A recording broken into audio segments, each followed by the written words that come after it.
जय हिंद दोस्तों, एक बार फिर से सभी का स्वागत। और आज शुरू करेंगे class 11th chapter 9 sequence series. दो वीडियो ऑलरेडी पहले हो चुकी हैं, जिसमें पहली वीडियो में मैंने आपको बताया था इंट्रोडक्शन, और सेकंड वीडियो में हमने अर्थमेटिक प्रोग्रेशन का इंट्रोडक्शन देखा था। कुछ क्वेश्चंस भी हमने उसमें देखे थे। अब उसी को हम आगे कंटिन्यू कर रहे हैं। अगर आपने वो वीडियोस अभी तक नहीं देखे हैं तो पहले उसको देखिए, उसके बाद इस वाले वीडियो पे आइए। उनका लिंक जो है वो मैंने डिस्क्रिप्शन बॉक्स में दे रखा है, वहाँ पर आप देख सकते हैं।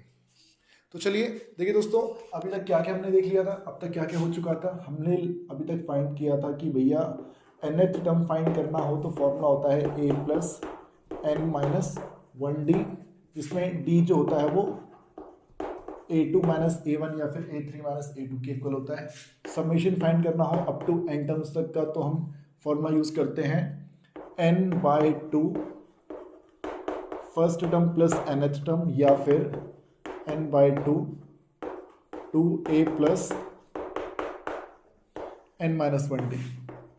कुछ और भी बातें मैंने बताई थी कि जो a होता है वो s1 के इक्वल होता है, जो a2 होता है वो s2 माइनस s1 के इक्वल होता है, जो a3 होता है वो s3 माइनस s2 के इक्वल होता है। तो ये सब बातें मैंने आपको बताई थी, ठीक है। तो ये आप लोगों ने याद रखनी थी। फिर कुछ क्वेश्चंस भी हम लोगों ने देखे थे, जैसे एक वार्म अप क्वेश्चन करते हैं एनसीईआरटी का। देखिए एक आसान क्वेश्चन देखते हैं। हम देखें क्वेश्चन नंबर 3। क्वेश्चन नंबर 3 एक अच्छे क्वेश्चन की तरफ लेके चल रहे हैं, ठीक है। क्लास 10th में शायद आपने क्वेश्चन एनसीईआरटी में तो नहीं किया था, ठीक है। बाकी आरडी वगैरह अगर आप लोगों ने सॉल्व करी होगी, या फिर सपोर्ट मटेरियल वगैरह अगर आपने सॉल्व किए होंगे, तो उसमें आपको क्वेश्चन देखे होंगे। हम बात कर रहे हैं क्वेश्चन नंबर 3 की। क्वेश्चन नंबर 3 आपकी स्क्रीन पर कहता है कि in an AP the first term is 2।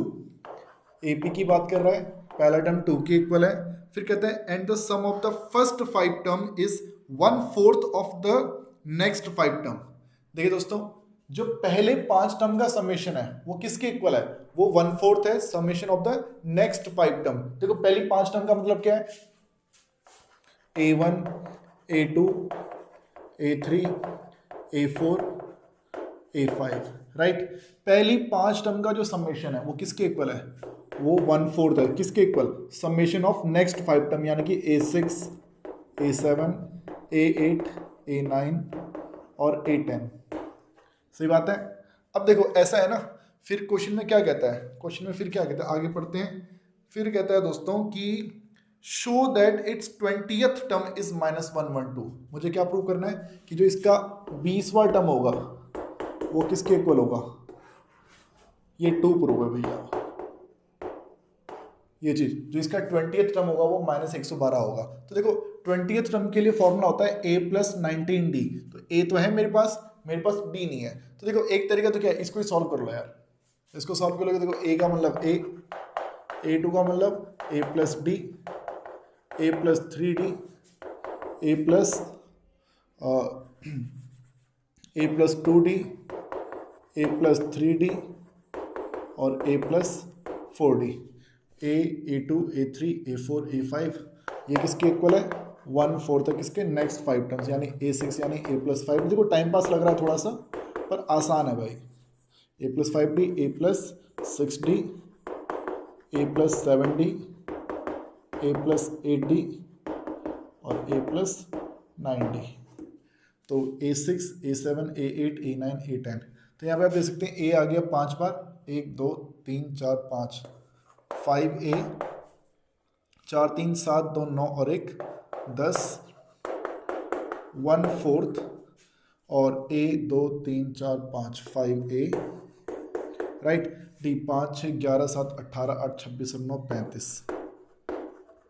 Okay, तो 4 की मल्टीप्लाई यहाँ कर लो, 5 चौक 20, 10 चौक 40, 5a जमा 35d, राइट। अब देखो 20 से 5 घटाएंगे 15 आ जाएगा, और 40 से, तो एक काम करते हैं, इसको वहाँ पे d निकालना ना मुझे। 40 से 35 घटाए इधर आ जाएगा 5, 5 से 20 घटाए माइनस का 20, और d की वैल्यू आ जाएगी माइनस का 4a। ओके, 40 से 35 5, 5 से 15, और ये गलत कर दिया मैंने, 5 से 20 घटाए माइनस का 15 आएगा, और इसको सॉल्व करके आ जाएगा माइनस का 3a।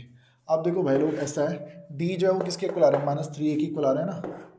D equal to -3। ए की वैल्यू कितनी है भाई, ए की वैल्यू है 2, तो आ जाएगा -6। डी मिल गया -6, ठीक है, ए भी मिल गया और डी भी मिल गया ना। अब हमें और क्या चाहिए, हमें चाहिए क्वेश्चन में 20th टर्म। तो 20th टर्म के लिए फॉर्मूला a प्लस 19d। ए तो 2 के इक्वल है ही, तो -114 जमा 2, आंसर आ गया -112। ये हमें प्रूव भी करना था, वो काम यहाँ पे हो भी गया। अब जैसे मैंने इस क्वेश्चन को इस मेथड से किया है, कुछ बच्चे बोलते हैं सर आपने ऐसा क्यों किया इतना लंबा चौड़ा।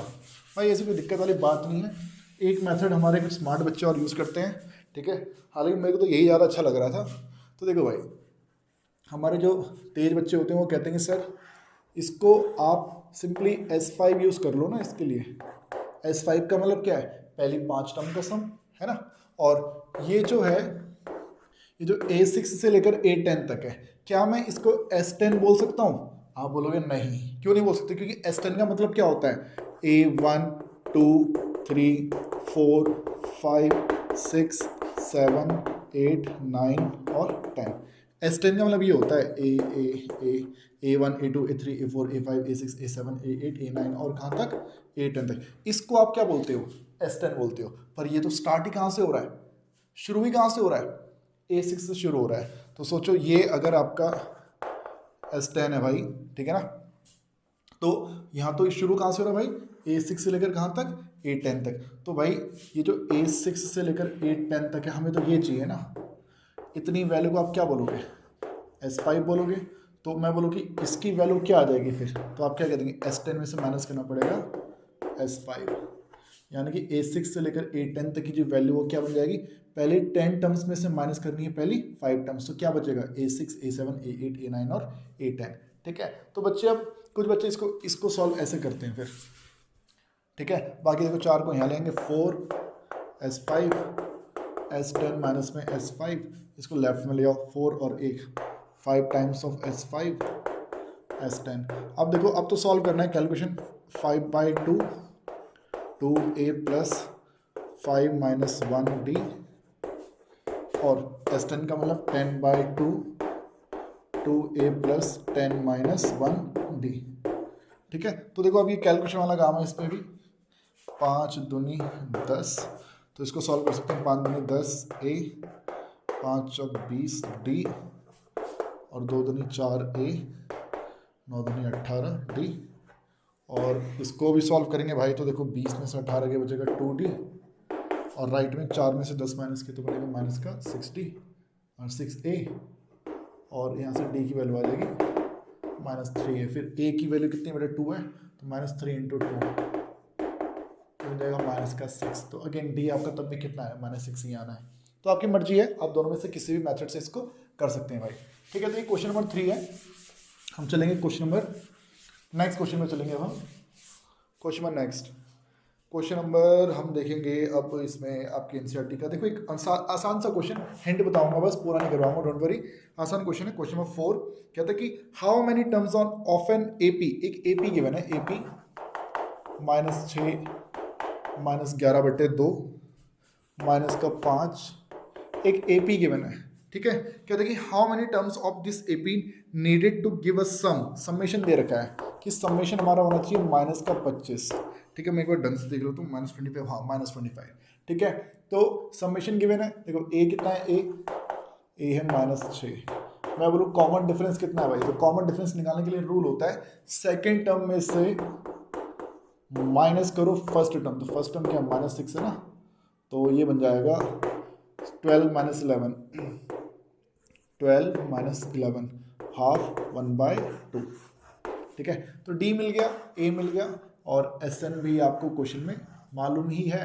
अब हमें क्वेश्चन में एन फाइंड करना है, ये क्वेश्चन मार्क है भाई। तो एक बार बताओ, सम्मेशन के लिए फॉर्मूला क्या होता है, S N equal to n/2 2a plus n minus 1 D. तो एस एन की वैल्यू कितनी है, -25, n/2 2a, a is -6 n minus 1 और d कितना है भाई, d है 1/2। तो दोस्तों यहाँ पर ना अब आपको बस कैलकुलेशन है इसमें, ये काम आई थिंक आप खुद से कर सकते हैं। 2 × 25 - 50 n माइनस का 12 और इसमें आप लिख सकते हैं इसको n माइनस 1 के अपॉन में 2 माइनस 50 इक्वल टू n, तो माइनस का 24 n प्लस का n माइनस 1 एल्सियम ले लिया बेटा मैंने, ठीक है। और ये कैलकुलेशन मैं यहाँ ऊपर सॉल्व कर लेता हूँ, तो 50 इंटू 2 माइनस का 100 और माइनस 24, ये मेरी मिस्टेक होगी, माइनस 24 और प्लस का n माइनस 1, तो माइनस 24 और माइनस 1 माइनस 25, उसकी मल्टीप्लाई इस n से कर देंगे और ये जो n की मल्टीप्लाई इस n से हो जाएगी तो मिल जाएगा n स्क्वायर, तो देखो ये बन जाएगा n square minus 25n plus का 100 इक्वल टू 0। तो देखो क्वाड्रेटिक की क्वेश्चन बन गई ना, क्वाड्रेटिक की क्वेश्चन बन गई। देखो कैलकुलेशन थोड़ा ध्यान से करना भाई, देखो मेरे से गलती हो गई थी अभी यहाँ पे, और ऐसे कई बार भाई कुछ क्वेश्चन है ना गलतियाँ कर ही देता हूँ मैं, क्योंकि अकेले रिकॉर्डिंग कर रहे होते हैं, जब क्लास में पढ़ा रहे होते हैं तब तो आगे स्टूडेंट बैठ रहे होते हैं यार, कहीं कुछ मिस्टेक होती है तो बच्चे बता देते हैं, ठीक है।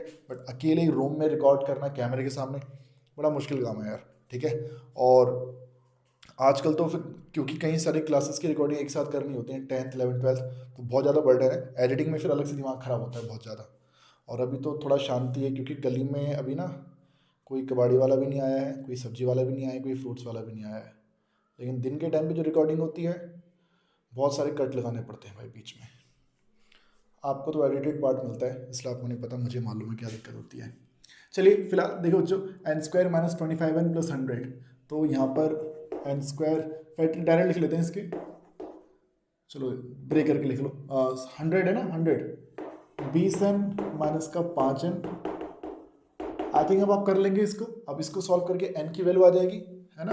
एक फैक्टर आपका बनेगा n माइनस 5, एक फैक्टर बनेगा n माइनस 20, n की एक वैल्यू आएगी 5 और n की एक वैल्यू आ जाएगी 20, तो n की दो वैल्यूज आ रही हैं बच्चों, तो दोनों हमारे आंसर करेक्ट मान लिए जाएंगे। ओके, 5 भी हो सकता है और 20 भी हो सकता है दोस्तों। चलते हैं अब हम नेक्स्ट क्वेश्चन की तरफ।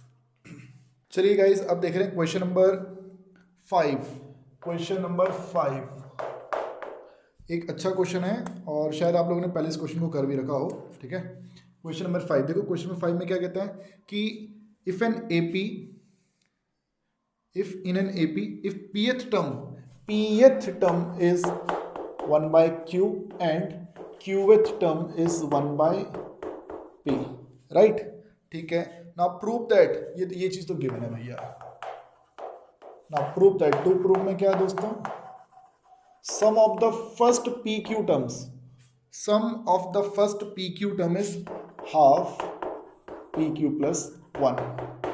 अब ये क्वेश्चन दे दिया भाई, अब ये क्वेश्चन दे दिया गया है मेरे दोस्तों। जैसे होता गया है ना, जैसे कोई एपी होती है तो आपसे क्या बोलता है कि किसी एपी में 20th टर्म 100 है, 22nd टर्म 110 है, तो इस टाइप से करता है ना, तो आप क्या करते हो, a plus 19d a plus 21d, इस टाइप से दो इक्वेशन बना लेते हो और उन दोनों इक्वेशन को सॉल्व करके आप लोग a और d की वैल्यू फाइंड कर लेते हो। जब a भी मिल गया d भी मिल गया तब तो समेशन कितने भी टर्म्स का निकाल सकते हैं भाई। तो यहाँ पर क्या है ना, हमें पी क्यू की फॉर्म में क्वेश्चन दिया गया है। जैसे यहाँ पर मैंने 20 22 ये सब दिया था ना, इसलिए 22 20 ये सब ना लिखकर इसने क्या लिखा, पी और क्यू लिखा भाई। तो जनरल टर्म्स में हमें इस क्वेश्चन में आंसर निकालना है, तो बस यही चीज बच्चों को थोड़ी दिक्कत लगती है, ठीक है। क्लास 10th एनसीईआरटी में तो ऐसे क्वेश्चन नहीं थे, लेकिन क्लास 10th के R D Sharma support material में ऐसे कई सारे क्वेश्चन थे दोस्तों। शायद आप में बहुत सारे बच्चों ने क्वेश्चन कर भी रखे होंगे। ओके, तो देखिए ऐसा है ना, pth टर्म, इसका मतलब क्या है, a plus P minus 1d, और वो किसके इक्वल है भाई, वो इक्वल टू है 1 by q. Qth term guys a q, तो इसका मतलब क्या, a plus Q minus 1d, वो किसके इक्वल है, वो 1 बाई पी के इक्वल है। तो देखो दो इक्वेशन है मेरे पास, है ना, दो इक्वेशन है, इन दोनों इक्वेशन को सॉल्व करेंगे हम लोग, दोनों इक्वेशन को सॉल्व करेंगे। एलिमिनेशन मेथड यूज़ कर सकते हैं, सब्स्टिट्यूशन यूज़ कर सकते हैं, मर्जी आपकी कोई सा भी यूज़ कर सकते हैं। मैं एलिमिनेशन मेथड यूज़ कर रहा हूँ। मैं इस इक्वेशन में से माइनस कर देता हूँ इक्वेशन 2 को, इक्वेशन 1 से माइनस कर दो इक्वेशन 2 को। तो देखो ये a और ये a, देखो सब्ट्रैक्ट करेंगे ना, तो ये a से ये a कट जाएगा, राइट। लेकिन ये यहाँ देखो क्या है, p माइनस 1d में से माइनस करना क्या है, q माइनस 1d, और यहाँ पर 1 बाय q से माइनस करना 1 बाय p, राइट। अब देखो इसमें और इसमें d आ जाएगा कॉमन, क्या बचा, p माइनस 1, d कॉमन आ गया भैया, d ये वाला d, राइट, माइनस का q प्लस का 1, यहाँ पे एल्सियम ले लो भाई, p माइनस q अपॉन में पी क्यू। ओके, तो यहाँ पे देख सकते हैं ये 1 से ये 1 कैंसिल, हमारे पास बच क्या रहा है, हमारे पास बचेगा d इंटू में p माइनस क्यू, और राइट साइड में क्या है, p माइनस क्यू अपॉन में P Q, right, p minus Q और p माइनस क्यू अपॉन में पी क्यू। सो इससे ये हो गया कैंसिल, और d की वैल्यू आ जाएगी भैया 1/pq। d निकल गया, d निकल गया। अब फाइंड करना है a, अब a निकालना है। तो देखो ऐसा है ना, इस d की वैल्यू को या तो इक्वेशन 1 में पुट कर लो या इक्वेशन 2 में पुट कर लो, ठीक है। Put value of d in equation 1, equation 1 में रख लेते हैं। इक्वेशन 1 क्या है भाई, a plus P minus 1, a plus P minus 1, आगे d है ना, इस d की जगह क्या लिख दूंगा 1/pq, राइट साइड में इक्वल टू में क्या रहेगा भाई 1/q। ओके ओके बॉस, ये हो गया डन, ठीक है। अब इसको सॉल्व करो भैया, सॉल्व करो इसको, p into 1/pq, p into 1/pq minus 1, तो p से p कैंसिल, ये बनेगा 1 plus 1/q minus 1/pq equal to 1/q, ये भी कैंसिल, और यहाँ से a की वैल्यू आ जाएगी 1/pq। देख रहे भाई, d और a दोनों एक दूसरे के इक्वल आ रहे हैं, d और a दोनों एक दूसरे के इक्वल आ रहे हैं। अब a भी मिल गया, d भी मिल गया। अब हम चाहते क्या है, हमें फाइंड करना क्या क्वेश्चन में, हमें समेशन चाहिए pq टर्म्स का। अब देखो सोचो, जो समेशन होता है n टर्म्स का फॉर्मूला क्या होता है, n/2 2a plus n minus 1d, Sn n terms के समेशन का फॉर्मूला वो होता है भाई। तो मुझे n टर्म्स का नहीं, मुझे pq टर्म्स का समेशन चाहिए, pq टर्म्स का, यानी कि हमें इस n की जगह pq पुट करना पड़ेगा, n की जगह pq अपॉन में 2, एंड 2 a की जगह भी 1 अपॉन pq प्लस n की जगह pq माइनस 1 और d की जगह 1/pq, right. Okay, values put कर दी हैं। ओके सर, d की n की वैल्यू रख दी, a की वैल्यू रख दी, d की वैल्यू रख दी। अब आप देख सकते हैं अंदर से 1/pq कॉमन आ रहा है,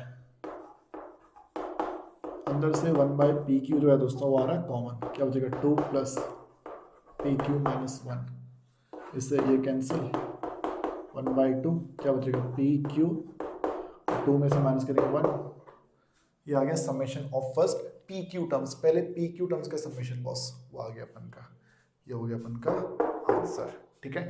तो एक आसान क्वेश्चन था, है ना, आसान क्वेश्चन था एक। हम चलेंगे एक अच्छे क्वेश्चन की तरफ, एक मतलब एक और अच्छे क्वेश्चन की तरफ, सारे तो बस अच्छे ही क्वेश्चन है वैसे, ठीक है। हम देखेंगे सीधा अब question number 9, question number 9, question number 9।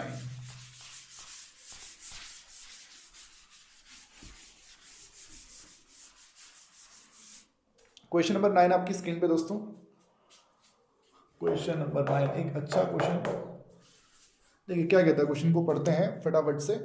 कहता है दोस्तों कि if the sum of p terms of an AP, sorry 9, if the sum of n terms of two arithmetic progressions, sum of n terms of two arithmetic progressions are in the ratio 5n plus 4 9n plus 6।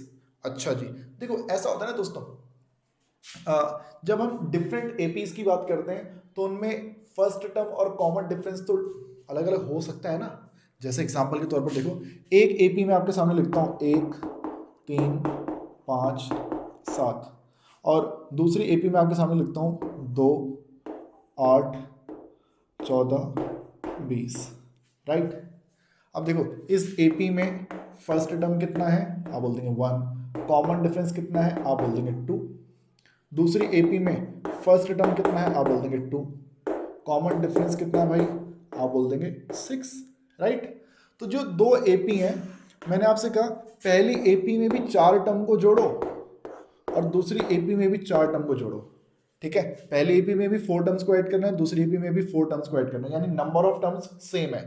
तो देखो यहाँ 7 5 12 3 15 और 1 16, ठीक है। और दूसरी में क्या बनेगा, प्लस करेंगे तो ये बन जाएगा 20 34 42 और 2 44, 8 2 10 30 44। तो आप देख सकते हैं इनका रेशियो आ गया भाई 4 और 11। पहली एपी में और दूसरी एपी में, दो डिफरेंट एपीज की बात कर रहे हैं, तो दोनों डिफरेंट एपीज में 4 टर्म्स का जो समेशन का रेशियो है, रेशियो कितना है 4/11। तो यहाँ तो देखो मैंने नंबर्स में आपको समझाने की कोशिश करी, बट ये जो क्वेश्चन आप क्वेश्चन नंबर 9 में कह रहा है, यहाँ पर बात नंबर्स में नहीं कर रहा, बात यहाँ पर कर रहा है थोड़ी अजीब सी। क्या कहता है, in to the sum of n terms of 2 arithmetic progression. कोई दो अलग एपी है भाई, एक फर्स्ट एपी ले लेते हैं और एक हमारी है सेकंड एपी, दो डिफरेंट एपी हैं। तो देखो फर्स्ट एपी में जो फर्स्ट टर्म होगा उसे मैं रिप्रेजेंट कर रहा हूँ स्मॉल ए से, और उसमें रिप्रेजेंट कर रहा हूँ कैपिटल ए से, जैसे मैंने यहाँ पे स्मॉल ए और कैपिटल ए यूज किया था, राइट। बात करें कॉमन डिफरेंस की, कॉमन डिफरेंस यहाँ कैपिटल, यहाँ पे स्मॉल डी ले लेते हैं, वहाँ पर कैपिटल डी ले लेते हैं भाई, कॉमन डिफरेंस भी हो गया। ओके, अच्छा देखो अब क्या कहता है, पहली एपी में और दूसरी एपी में दो डिफरेंट एपी हैं, और दोनों डिफरेंट एपी में मेरे दोस्तों n टर्म्स का, पहली एपी में भी n टर्म्स का समेशन, दूसरी एपी में भी n टर्म्स का समेशन, और इन दोनों एपी में n टर्म्स के समेशन का जो रेशियो गिवन है गाइस, वो रेशियो हमें दे रखा है 5n+4 अपॉन 9n+6। इतना फिलहाल अभी क्वेश्चन में बोला गया है मित्रों, इतना फिलहाल अभी क्वेश्चन में बोला गया है। दो अलग अलग एपी हैं और दोनों डिफरेंट एपी में फर्स्ट टर्म भी डिफरेंट होंगी, कॉमन डिफरेंस भी डिफरेंट होंगे, लेकिन नंबर ऑफ टर्म्स, पहली एपी में भी n टर्म्स को जोड़ो, दूसरी एपी में भी n टर्म्स को जोड़ो, तो रेशियो कुछ ऐसा आएगा। ठीक है, अब हम करना क्या है, हम लोगों को फाइंड क्या करना है ना, कहते हैं कि find the ratio of their 18th term. उनके पहली एपी में 18वीं टर्म होगी ना कोई, और दूसरी एपी में भी कोई 18वीं टर्म होगी, जैसे मैंने अभी यहाँ पे एग्जांपल लिया 1 3 5 7। दूसरी एपी में मैंने कुछ, चलो कुछ और ले लेता हूँ, जैसे मैं 2 8, वही हाल ही सेम ले रहा हूँ यार मैं तो, और 20। ठीक है, तो समेशन का रेशियो कितना था, 12 7 5 12 4 16, और यहाँ था 10 30 44, तो ये था 4:11। तो ये तो समेशन का रेशियो है ना 4:11। अगर मैं तुमसे पूछूं कि पहली एपी की तीसरी टर्म और दूसरी एपी की तीसरी टर्म का रेशियो कितना है, तो आप क्या बोल दोगे, रेशियो तो 5 और 14 का है। क्यों जी दोस्तों, 5 और 14 का रेशियो देखने को मिल रहा है। तो सेम चीज यहाँ पर समेशन का रेशियो ये दे रखा है, और उस एपी में जैसे पहली जो एपी रही होगी और जो दूसरी एपी रही होगी, पहली एपी की कोई 18th टर्म होगी और दूसरी एपी में भी कोई 18th टर्म होगी, उनका रेशियो क्या है भाई, हम ये जानना चाह रहे हैं। समेशन की बात नहीं कर रहा है, 18वें टर्म, 18वें नंबर पे जो टर्म आ रही होगी उसका पहली एपी में और दूसरी एपी में जो रेशियो है, जैसे यहाँ पर इस एपी में तीसरे नंबर पे 5 आ रहा है और दूसरी एपी में तीसरे नंबर पे क्या आ रहा है 14। ऐसी इस एपी को जब मैं आगे तक ले जाऊंगा तो इस एपी में 18वें नंबर पे भी कोई ना कोई टर्म होगी और इस एपी में भी 18वें नंबर पे कोई ना कोई टर्म होगी। उनका रेशियो दोस्तों हमसे पूछा गया है। इंपॉर्टेंट क्वेश्चन है, एग्जाम में देखने को मिल सकता है। देखो जितने भी क्वेश्चन मैं कराऊंगा इसमें हम आगे सारे इंपॉर्टेंट क्वेश्चन चलेंगे दोस्तों। ठीक है, तो देखिए ऐसा है ना, देखिए दोस्तों ऐसा है, हमें 18th टर्म का रेशियो चाहिए। इसका मतलब क्या होता है, a + 17d, और इसका मतलब क्या होगा, कैपिटल A + 17d। पहली एपी में स्मॉल डी, दूसरी एपी में capital A capital D, right. अब देखिए Sn का मतलब क्या होता है दोस्तों, Sn का मतलब n/2 summation of n terms guys, 2a + n-1d upon S' n/2 2a + n-1d, right. और ये किसके इक्वल चल रहा है, ये चल रहा है 5n+4 अपॉन 9n+6। तो यहाँ पर दोस्तों अब आप देख सकते हैं ये n/2 से ये n/2 हो जाएगा, स्वाहा खल्लास, राइट। अब देखो, अब जो चीज तुम्हारे सामने बची हुई है अब उसको देखो, इसे तुमने इस फॉर्म में लाने की करनी है कोशिश, और वो सफल कोशिश होनी चाहिए भैया। ध्यान से देखो, a का कोफिशिएंट क्या है, तुम बोलोगे 1 है, पर यहां पर ये तो गायब हो गया भाई, ये हो गया खल्लास, ये नहीं दिख रहा अब तुम्हें, पर यहां पर a का कोफिशिएंट क्या है भाई, तुम बोलोगे 2 है। तो एक काम करो भैया, न्यूमरेटर को और डिनोमिनेटर को दोनों को कर दो divide, numerator and denominator by 2, क्योंकि भैया मेरे को ये ए के साथ वाला जो 2 है ना इसको करना है खल्लास, सिर्फ ए के साथ 1 दिखना चाहिए। तो भाई लोग अब देखो जब इसको 2 से डिवाइड करोगे तो क्या बचेगा, ए, यहाँ क्या बचेगा n माइनस 1/2, आगे क्या रहेगा डी अपॉन, नीचे भी डिवाइड करो भैया, 2 के साथ बचेगा ओनली, 2 तो कट जाएगा, बचेगा ए n माइनस 1/2 डी, और राइट साइड में तो भैया वो एज इट इज रहेगा, उसके साथ कोई छेड़खानी नहीं है भैया, वो अपना मजे में एकदम। हाँ जी, ओके रिपोर्ट, ओके सर। अब देखो जरा, अब कंपेयर करो, ए यहाँ पे अकेला, यहाँ पर ये भी अकेला, ओके, यहाँ पर डी भी और यहाँ पर डी।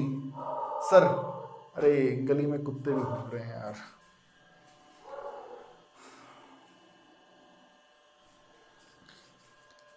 रात के समय पर भी गली में प्यारे प्यारे कुत्ते भौंक रहे हैं, ठीक है ना।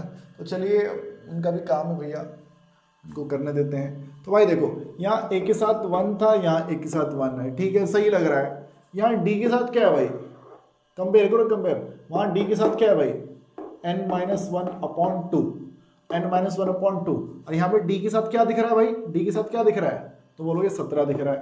तो बताओ वो जो n माइनस 1/2 है वो 17 के इक्वल होना चाहिए ना, होना चाहिए। तो मैं क्या करूँगा भैया, जब तक वो 17 के इक्वल नहीं आएगा तब तक ये 18th टर्म कैसे बन पाएगी, नहीं बन पाएगी। तो यानी कि आप एक काम करेंगे, अब आप इसको इसके इक्वल पुट कर देंगे, 17 के इक्वल। देखो जो भी टर्म तुम्हें यहाँ पे चाहिए उस n माइनस 1/2 को मैं 17 के इक्वल रख दूंगा। तो सोचो यहाँ से n की वैल्यू क्या आ जाएगी भाई, 17 दूनी 34 और 1, n की वैल्यू आएगी 35। खुद सोचो जब तक तुम n की जगह 35 नहीं रखोगे, 35 माइनस 1 34 डिवाइडेड बाई 2 क्या आएगा भाई, 17 आएगा ना। तो यानी कि आपको n की जगह 35 पुट करना पड़ेगा। तो भैया लेफ्ट साइड में भी और राइट साइड में भी, तो देखो क्या बन जाएगा, a प्लस 17d, नीचे भी a प्लस 35 माइनस 1 34, 34 बटे 2 17, कैपिटल का d, राइट साइड में भी 5 35 प्लस 4 9 35 प्लस 6 क्या बनेगा, 35 70 140 175 जमा 4 और 9 पंजे 45, 4 9 27 310 जमा 6, और मेरे मित्रों ये बन गया 18th टर्म, ये बन गई 18th टर्म, और ये बन गया 179 अपॉन में आ गया भाई और बहनों 321, और ये क्वेश्चन यहाँ पर हो जाता है समाप्त। तो मेरे दोस्तों ये इस क्वेश्चन में हमसे पूछा गया था रेशियो क्या है भाई, 18th रेशियो है 179 रेशियो 321, 18वीं टर्म का जो रेशियो है बड़ा खतरनाक सा है, बड़ा सा रेशियो, पर आंसर यही है मेरे दोस्तों, ठीक है। तो ये क्वेश्चन यहाँ पर हो जाता है समाप्त। अब जैसा क्वेश्चन भाई मैंने अभी आपको करवाया सेम इसके जैसा ही एक क्वेश्चन और है, लेकिन सेम इसके जैसा भी नहीं है, दिखता है इसके जैसा है, बस करना थोड़ा सा अलग तरीके से है। देखिए हम एक और इम्पॉर्टेंट क्वेश्चन आपकी स्क्रीन पे पेश कर रहे हैं, क्वेश्चन नंबर 12, 9.2 की बात हो रही है दोस्तों, क्वेश्चन नंबर 12 की बात हो रही है, इंपॉर्टेंट क्वेश्चन है, जरा ध्यानपूर्वक समझिएगा। बोला गया the ratio of the sum of the m and n terms of an AP is m square ratio n square. देखो शब्दों पे ध्यान से जरा गौर कीजिए, the ratio of the sum of m and n terms of an AP. इस बार एपी एक ही है, इस बार एपी एक ही भैया। एक काम करते हैं, फर्स्ट टर्म मान लेते हैं स्मॉल a, कॉमन डिफरेंस मान लेते हैं भाई स्मॉल d, और कहता कि इस एपी में m टर्म्स का भी रेशियो और n टर्म्स का भी रेशियो। पिछले क्वेश्चन में क्या था, दो डिफरेंट एपी थी, नंबर ऑफ टर्म्स सेम थे। इस बार एक ही एपी है लेकिन नंबर ऑफ टर्म्स डिफरेंट है, और कहता है कि इस एपी में m टर्म्स और n टर्म्स के समेशन का रेशियो क्या है, m square ratio n square, ठीक है। इस रिलेशनशिप के जरिए कुछ ना कुछ तो भैया हमें जरूर मिलेगा। अब करना क्या है क्वेश्चन में, अब करना क्या है दोस्तों क्वेश्चन में, जरा एक बार वो भी देख लेते हैं। कहता है भाई कि क्वेश्चन में कहता है कि now show that ratio of the mth and nth term, mth और nth टर्म का जो रेशियो होगा वो 2m minus 1 upon 2n minus 1 के इक्वल होगा मेरे दोस्तों। तो देखिए ऐसा है ना, उसको भी कर लेते हैं, कोई दिक्कत वाली बात नहीं। पहले जरा यहाँ से भी कुछ निष्कर्ष निकालते हैं, जरा ध्यानपूर्वक समझिएगा। Sn का मतलब क्या है, m/2 2a plus m minus 1d, और Sn का मतलब क्या है मित्रों, n/2 2a plus n minus 1d, और ये इक्वल टू है m square by n square. तो देखिए कुछ कैंसिल होता नजर अगर आपको आ रहा है बेटा तो कर दो यार, 2 से 2 कैंसिल, m से m कैंसिल, ये n से n हो जाएगा स्वाहा। और अब हमारे पास जो बचेगा भैया 2a plus m minus 1d upon में रहेगा मित्रों 2a plus n minus 1d equal to में रहेगा m/n। ठीक है सर, अब जरा इस रेखा को जरा हमने हटा देना है यहाँ से, ये रेखा यहाँ पर अच्छी नहीं लग रही है। ठीक है जी दोस्तों, अब जरा देखते हैं आगे। इस n की मल्टीप्लाई इस पूरे के साथ कर दो, n की मल्टीप्लाई करोगे 2a से, क्या बनेगा भैया 2an, n की मल्टीप्लाई कर दो इस ब्रैकेट के अंदर, तो क्या बनेगा भैया mn माइनस में n d, तो ऐसे ही रहेगा भैया इक्वल टू में ना 2a की मल्टीप्लाई कर दो m से 2am प्लस फिर इस n माइनस 1d की मल्टीप्लाई कर दो m से, तो जब m की मल्टीप्लाई यहाँ लिखें तो m को आप ब्रैकेट के अंदर ले आएंगे तो बन जाएगा mn minus m equal to m into m d, वो ऐसे चलता रहेगा भाई। तो क्रॉस मल्टीप्लाई कर दिए भाई, समझ लो कि ये जो n, ये n उठ के जब यहाँ पर आया होगा तो n की मल्टीप्लाई यहाँ हुई होगी और n की मल्टीप्लाई यहाँ भी हुई होगी, फिर ऐसे m की मल्टीप्लाई यहाँ भी हुई होगी और m की मल्टीप्लाई इसके अंदर भी हुई होगी। तो वही काम बेटा मैंने यहाँ पे किया है। ठीक है, अब देखो जो 2an है उसके साथ रख लो 2am को, और ये जो mn माइनस nd है उसमें माइनस कर लो mn माइनस md को, और इक्वल टू में क्या रहेगा भाई, इक्वल टू में रहेगा 0। अब यहाँ पे 2a आएगा कॉमन, बनेगा n माइनस m, इन दोनों में d आएगा common mn minus n, minus का mn प्लस का m, ठीक है, और mn से mn कट जाएगा 2an माइनस m, और देखो d है और ये माइनस का n प्लस का m लग रहा है ना, तो इसमें से और इसमें से ना माइनस कॉमन ले लो भाई, तो क्या बन जाएगा n माइनस का m इक्वल टू में 0। तो आप देख सकते हैं n माइनस m और n माइनस n यहाँ पर ऐसी है, तो इसे भी कॉमन ले लो भाई, तो बचेगा 2a माइनस में d इक्वल टू में 0।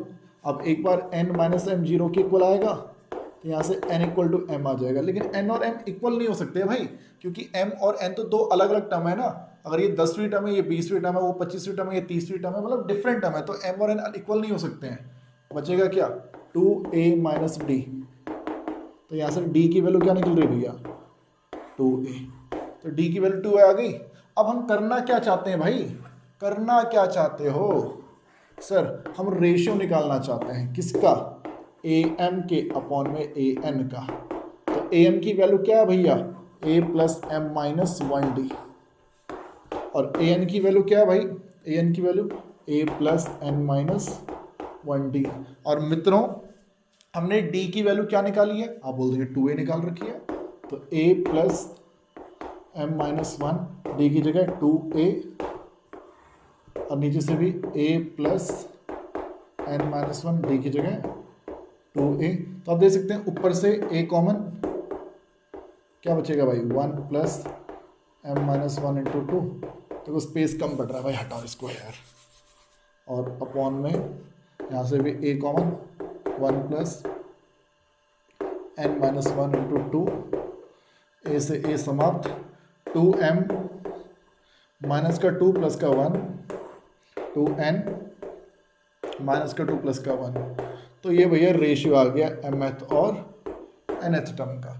तो भैया ये क्वेश्चन यहाँ पर हो गया समाप्त, ये चीज़ हमको यहाँ पे सिद्ध करके भी दिखानी थी। तो दोस्तों जैसे कि आप लोग यार कमेंट करते हो कि सर वीडियो को पार्ट्स में बनाया कीजिए, लंबे वीडियोस मत बनाया कीजिए, तो आप लोगों की बातों को ध्यान में रखकर अब मैं वीडियोस को सारे पार्ट्स में बना रहा हूँ। मैं क्लास 10th के भी आप लोगों ने देखे होंगे, मैंने जो वीडियोज़ हैं वो 35 मिनट्स के वीडियोस मैंने बनाए हैं, हालांकि ये वीडियो शायद थोड़ा सा बड़ा हो गया है। तो ये पार्ट भी यहाँ पर होता है समाप्त। एपी की अभी एक वीडियो और है, एनसीईआरटी के जो सबसे ज़्यादा इंपॉर्टेंट क्वेश्चंस हैं वो आपके नेक्स्ट वीडियो में होंगे दोस्तों, ठीक है। तो वो देखना बहुत ज़्यादा जरूरी है, क्योंकि एग्जाम के जो क्वेश्चन जो एग्जाम में दिखते हैं वो नेक्स्ट वीडियो में होंगे। एनसीईआरटी 9.2 के इंपॉर्टेंट क्वेश्चन हम अगले वीडियो में करेंगे दोस्तों, ठीक है। और एक जरूरी सूचना आपको साथ साथ दे देता हूँ, और जरूरी इंफॉर्मेशन दोस्तों आप सभी के साथ ये कि जनरली आप लोगों ने देखा होगा आपकी एज के जो बच्चे होते हैं, स्पेशली 10th 11th और 12th क्लास के, आप लोगों से जब पूछा जाता है कि भैया बड़े होके क्या बनना चाहते हो, तो हमारे जो कुछ शैतान बालक होते हैं तो बोलते हैं कि सर हम तो बड़े होके पति बनना चाहते हैं।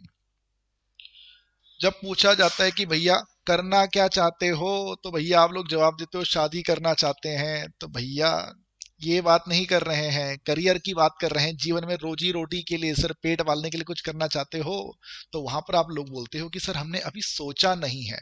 तो दोस्तों आप सभी बालकों के लिए और बालिकाओं के लिए भी एक जरूरी इंफॉर्मेशन, ये जितने भी कंफ्यूज आत्माएं हैं ना कि सर हमने अभी तक सोचा नहीं है, लेकिन जहां हमको हवा ले जाएगी, जहां हमको धारा ले जाएगी, हम वही बह जाएंगे, जो किस्मत में हुआ वो कर लेंगे। सर आप लोगों के लिए जरूरी इंफॉर्मेशन ये है कि आने वाली 28 और 29 नवंबर को अनअकैडमी के द्वारा एक 2 डे फ्री समिट, एक कैरियर क्विज आप सभी दोस्तों के लिए ऑर्गेनाइज की जा रही है। कोई भी साथी हमारा अगर medical science, management, commerce, engineering, defence service, mass communication, computer science, law या फैशन टेक्नोलॉजी, इन सब फील्ड में अगर इंटरेस्टेड है या फिर किसी और भी चीज में अगर इंटरेस्टेड है, तो दोस्तों आपके लिए एक बहुत ही काम की इवेंट है। आने वाली 28 और 29 नवंबर को अनअकैडमी के द्वारा आप सभी के लिए एक कैरियर क्विज ऑर्गेनाइज की जाएगी। भैया बता दें कि इस कैरियर क्विज के लिए कोई भी चार्जेस आप लोगों से नहीं लिए जाएंगे। एक फ्री क्विज है, एक फ्री सेमिनार है, 2 दिन का समिट है और एक्सपर्ट्स इसमें आप लोगों को गाइड करने वाले हैं। देखो बहुत से बच्चे ऐसे होते हैं जिनका फिक्स होता है कि सर हमें तो डॉक्टर ही बनना है, हमको सीए ही बनना है, चार्टर्ड अकाउंटेंट बनना है, हम लोगों को कंपनी सेक्रेटरी बनना है भैया, ठीक है, इंजीनियरिंग में जाना है। लेकिन बहुत से जो कंफ्यूज रहते हैं सर, उनका क्या करें? तो सर आप लोगों के लिए एक बहुत ही हेल्पफुल, एक बहुत ही बढ़िया इवेंट है, ठीक है। चार्जेस कोई नहीं ले जाएंगे, फ्री इवेंट है अनअकैडमी के द्वारा, कहीं बाहर भी नहीं जाना भैया, जहां पर हो वहीं रहो, बस मोबाइल पे अनअकैडमी एप्लीकेशन को इंस्टॉल कर लेना।